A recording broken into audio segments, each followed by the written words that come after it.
आपकी एक्सपर्टीज भी है तो विचार आया कि जैन धर्म बहुत प्रबल था भारत में।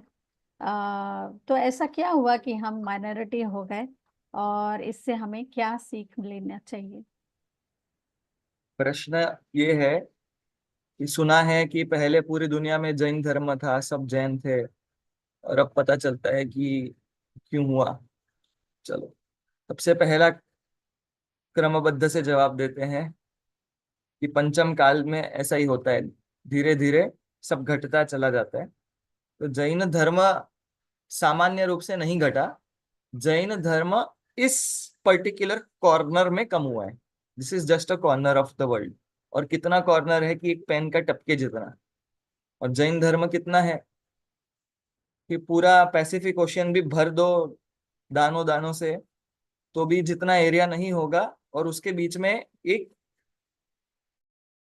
क्या बोलते हैं, मैदे के आटे का एक कण, उतना एरिया ये पूरा है। तो इस एरिया में से जैन धर्म लुप्त हुआ, क्योंकि यहाँ पंचम काल चल रहा है। अन्यत्र सब जगह भर भर करके खूब प्रचार चल रहा है। अभी वर्तमान में तो अपन प्रवचन प्रवचन और शिविर कर रहे हैं। वहां तो एक साथ 20-20 बड़ी बड़ी जगहों पर बड़ी शिविरें लगी है, जिसका नाम है दिव्य ध्वनि। आज भी चल रही है, अभी शाम को भी चलेगी, कल सुबह भी चलेगी। तो 20 जगहों पर बहुत बड़ी बड़ी शिविर है, जिसमें कुत्ते बिल्ली सब प्रवचन अभी सुनने जा रहे होंगे। आज शाम को 5-10 कुत्ते सम्यक दृष्टि भी होंगे, खूब जाएंगे, प्रवचन सुन रहे हैं। लाखों करोड़ों की तादाद में तिर्यंच, हजारों करोड़ों मुनि श्रावक श्राविकाएं, खूब बढ़िया धर्म प्रचार चल रहा है। इस छोटे से कॉर्नर से कम हो गया, क्योंकि पहला कारण बता दिया, काल। दूसरा कारण है हम। हमको ही नहीं करना है। बहुत सिंपल जवाब है, हमको नहीं करना है। हमको-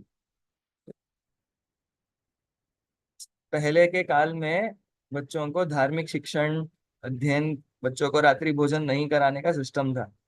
जबरदस्ती रात्रि भोजन करवाते हैं, शास्त्राभ्यास नहीं करवाते हैं, स्कूल के मार्क्स आने की चिंता है। 4 गाथाएं याद कर लो तो बड़ी बात लगती है। और मैथ्स के पेपर में 20 में से 19 आए तो मार पड़ती है। पहले के, आज भी जो गुरुकुल पद्धति में जो साउथ में चलते हैं, वहाँ 10-10 12-12 साल के बच्चे बड़े बड़े शास्त्रों पे प्रवचन करने लायक हैं, उनके उनके ग्रंथों पर। 10-12 साल में जब दीक्षा ले सकते हैं हमारे कुंदा कुंदा आचार्य, तो विचार करो उनके माता ने कैसे संस्कार और कैसा पढ़ाई कराया होगा।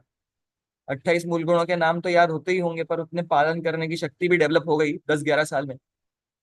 तो हम खुद ही अपने बच्चों को वैसा नहीं करना चाहते, हम अपने परिवार को वैसा नहीं रखना चाहते।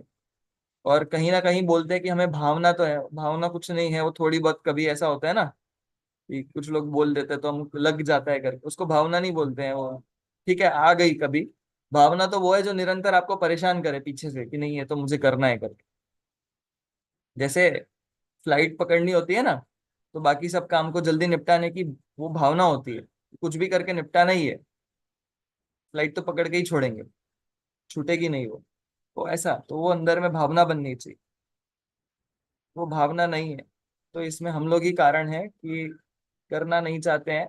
अपने बच्चों को भी अभी भी देखेंगे तो हम पूछते हैं कि करियर क्या है, करियर। तो हम समझ में नहीं आ रहा है, आप उसके शरीर को पाल रहे हो, उस जीव को नहीं पाल रहे हो। शरीर को तो चमका दोगे, पर वो जीव आगे कहाँ जाएगा? उसके अंदर ऐसे परिणाम भर दिए हैं कि राग द्वेष करके ही सुखी होगा। उसने तो बचपन से नहीं बोला था खुद से। तो शरीर को पालने के चक्कर में खिलाया तो किसको ठीक किया? शरीर को। चमकाया शरीर को, जो भी किया शरीर, उस बालक को नहीं पाला हमने, बालक के शरीर को पाला। और उसके चक्कर में अब उसका ये वो पैसा भी, उसके शरीर संयोग और पैसा, शरीर और संयोगों को ठीक करते रहे। और जो अंदर में जीव है, उसके आगे के भाव में अब क्या होगा उसका कोई ठिकाना नहीं। तो चिंता उसकी है जिसका वो पुण्य लेके आया है।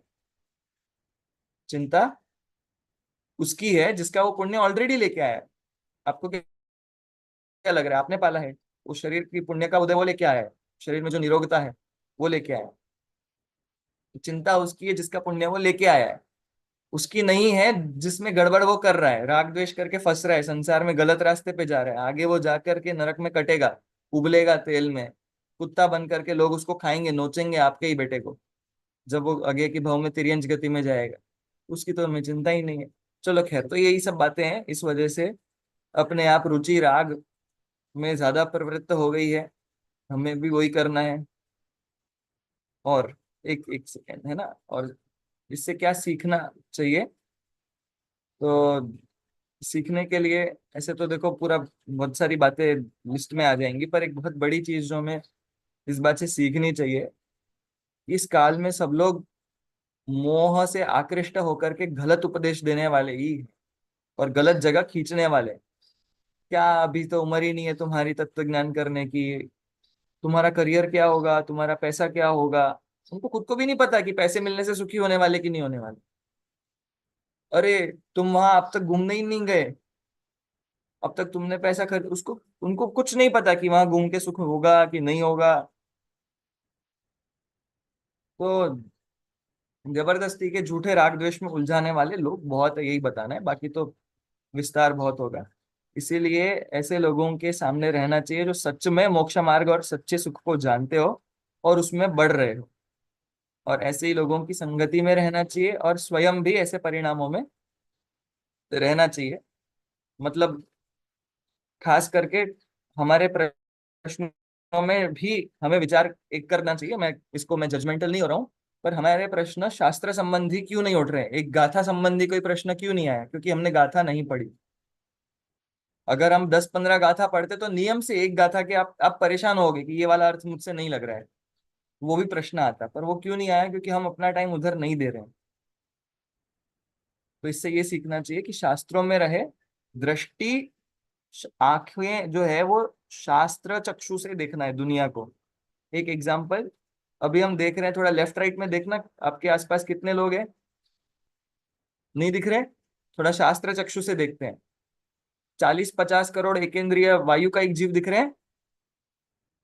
50 करोड़ जीव हैं, छोटे नहीं है। हो सकता है ये आपके पहले मोक्ष में जाएंगे अगले भाव में दीक्षा लेकर के, छोटे नहीं है। हो सकता है आपकी फैमिली में से ही कोई हो।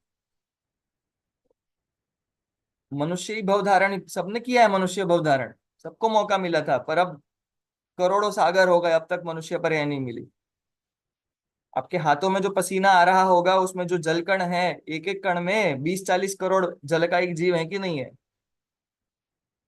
अनछना पानी तो अपन इधर उधर बहता रहेगा।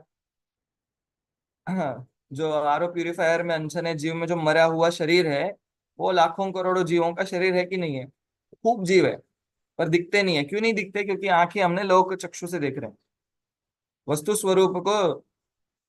कोई जीव आ रहा है तो कोई क्या देखते हैं? अरे ये मेरा दोस्त आ रहा है, दोस्त नहीं आ रहा है, शरीर दिख रहा है आता हुआ। तो शरीर अलग है, जीव अलग है।